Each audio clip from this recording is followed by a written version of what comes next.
Hello and welcome to WomanVision TV. I'm your host, Nadia Jordana. My guest today, Jill Johnson, is one of Minnesota's most highly honored female executives. She has, during the course of her career to date, affected nearly $3 billion worth of business decisions. She also has clients across the entire United States and internationally. So if you're a budding entrepreneur or looking at an executive career, Jill will have some nuggets of wisdom for you today. Let's go talk to her.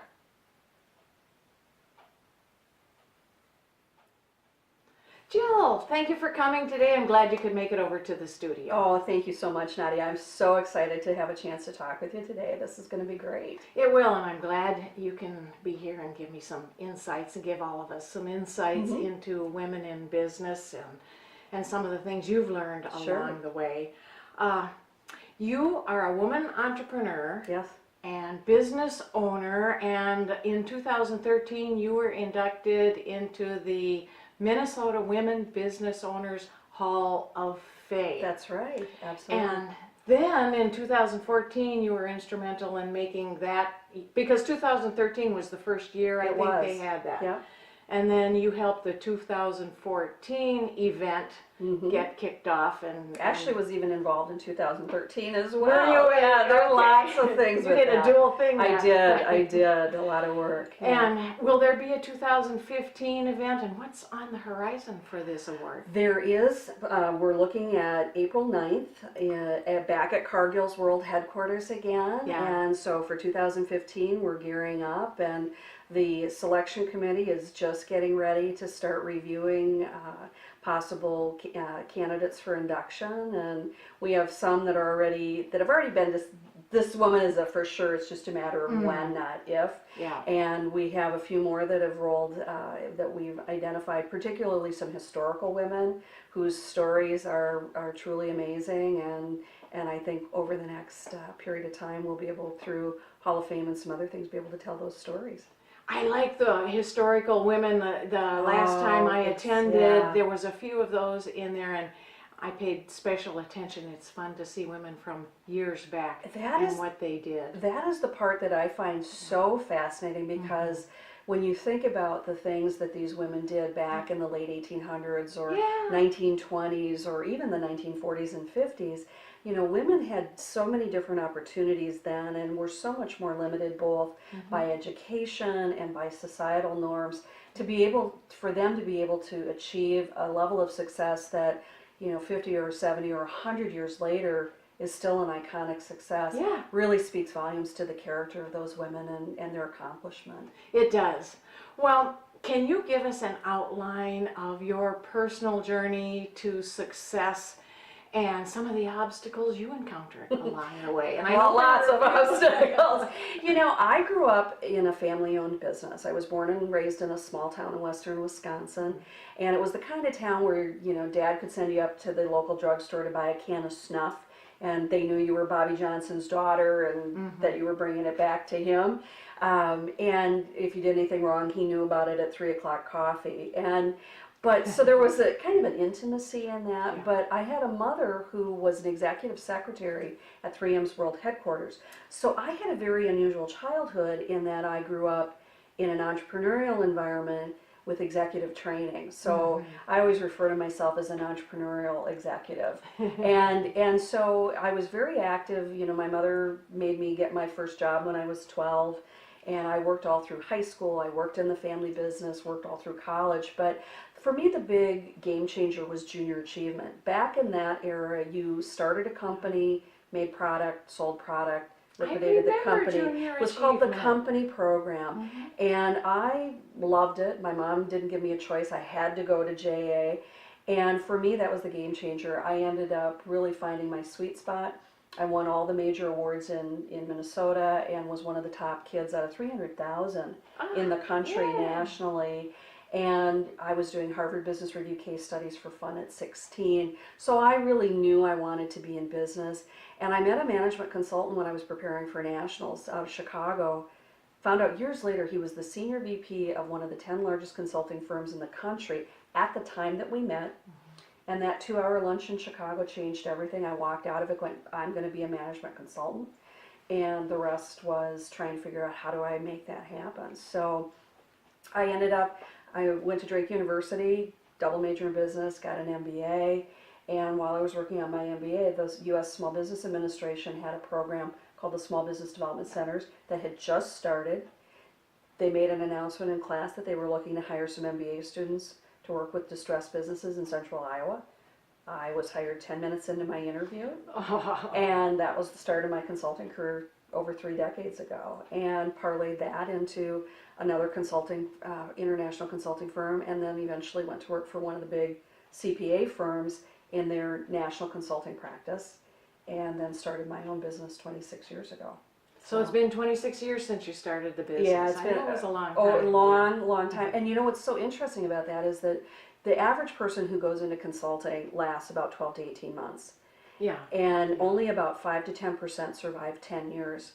And I've been making my living for over 3 decades now doing consulting work. So I think that's true because when you think about hiring a consultant, you do like to look and see how long they've been in business. yeah. Well, and I think, today people think that, their expertise, they've worked on some projects but consulting is a business too. Yeah. And so I was quite fortunate that I learned the basics of the business of consulting, not just the techniques of consulting in, some world-class enterprises. And what's funny is I now sit on the federal board that oversees the Small Business Development Center program and works with the with the U.S. Small Business Administration at the highest levels of the agency on issues relating to the program and some of the challenges that they face as they've expanded over the last 30 years. So it's kind of a fun thing to be able to come full circle. Yeah, and it is really something. Yeah. Well, for women, does age matter as much as some people might think it does? What's your take on that? When I was young, because I was 27 when I started my business, and so for me, a lot of the obstacles early on were because I was too young. Yeah. And, to be doing consulting and advising management. Yeah, what could she know? Exactly, but I had so much more depth of expertise and experience that people often had to catch up on. And as I've gotten older, there are days when I go, I'm too old. I've missed my window. Mm-hmm. And then I met, how we met was through a mutual acquaintance, Joan Kennedy. Yes. On this fabulous book that she did called Unlocking the Secrets of Successful Women.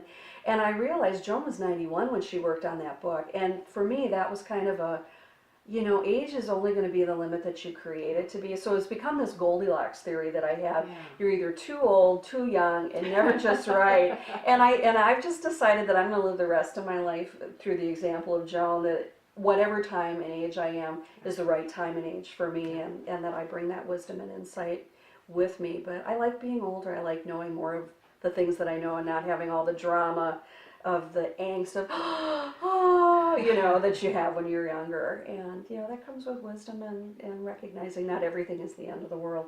It does, and it makes a difference. And Exactly. some of that mellowness that comes with age is a blessing, I have to say that. Exactly. Well, are there some industries that are more difficult than others for women to make their mark in? I think there are, certain industries that have historically had a lot of women in them. Healthcare, certainly in the nursing profession, education and teaching.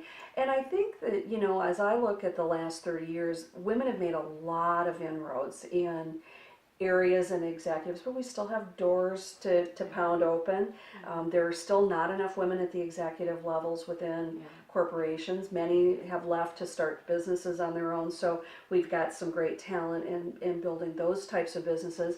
And clearly serving on corporate boards, that's a really significant area. I think it's only about 10 to 20% of corporate boards have women on them. And so, it's still the good old boys network in that arena, and we need to be continuing not only to knock on the doors to say, look at us, but we need to keep preparing so that when the opportunity arises, we're prepped and ready to walk in and make a difference and actually have value from the get-go. And I think a lot of times women talk themselves out of opportunities, or they'll say things like, well, I'm not going to play that political game, and they pull themselves out of the game rather than recognizing politics is just another dynamic, and you have to figure out how to stay whole and sane and ethical in that arena, but there are a lot of women who have figured it out, and we need to get more that do, because it matters. Yeah, and those that have figured it out, I think maybe a little more mentoring to the younger women would be a good thing. And they do, but again, you have to be open to the mentoring too. Yeah. I think sometimes there's I'll hear young women say, well, it's all over now, all those barriers are down, and I already know a lot, and I've seen a lot, and I've heard some speakers, and like, hearing it is not the same as really experiencing it, and having that kind of relationship that builds. And I think too, women often think of mentoring as this onerous, very intensive, time-consuming. They do, and I think of it that way sometimes. And I have a different theory of mentoring, and that has been that I can be mentored by anybody I meet, and it can be that coaching mentoring, which is the deep kind. It can be a champion who is somebody who gives me guidance and insight and maybe opens a door, but then I have to take it and run with it. Or they're the cardinal, like the consultant from Chicago, whose name was Bob Cardinal, and that fly into your life and sing a song you never heard before, and then fly away, but they've changed everything. I haven't talked to Bob Cardinal since I was 17 years old, and a few years ago when I was getting ready to celebrate a business anniversary, I tracked him down to send him a letter to thank him. And I know you have no idea who I am. I bet he loved it though.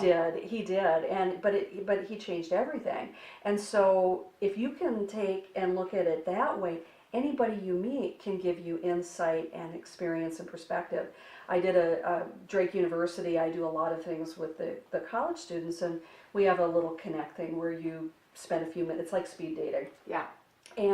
But I tell them, these are the things you need to do to build relationships with alums after this program.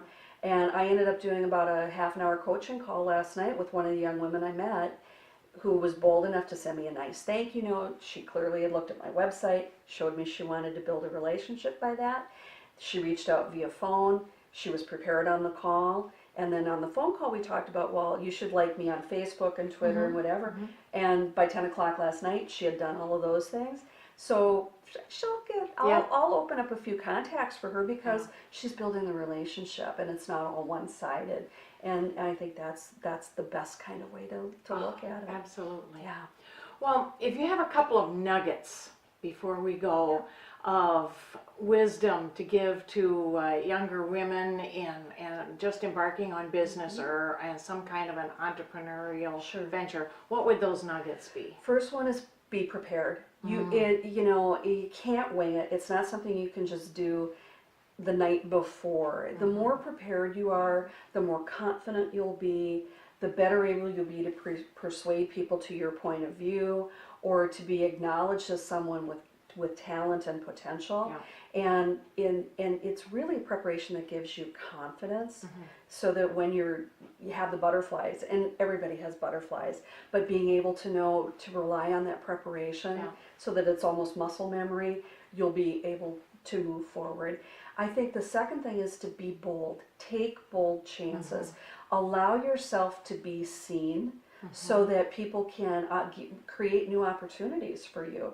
And I think all too often people, and particularly women, hold back and just wait for something to be given to them or to be identified. But if you're not visible enough, people are never going to recognize the capability that you have. And I think the third and final thing I would say is ask for what you want. If you want to be on the success track, you need to ask successful people, what did they do? Learn from their story. Read biographies of successful people who've overcome obstacles. I know Joan Rivers passed away not that long ago. Her book, Enter Talking, I read at a time when I was ready to quit. I was convinced I would never be successful, and I read her book that was just, filled with pain and angst and failure, and she kept persevering, and that's really how she succeeded through all of the ups and downs of her career. But asking for what you want really allows you to find the right people who can help make it happen. And so those, I think, are the key takeaways I would give. Things. Well, now if someone wants to get a hold of you, do you have a website? I do. The website for my business is www.jcs-usa.com.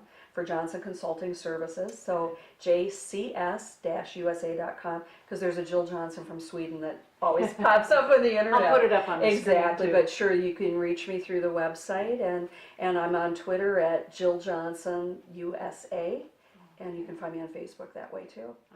I'm with you on all You those are? places. Exactly. Jill, thank you Oh, so this much. was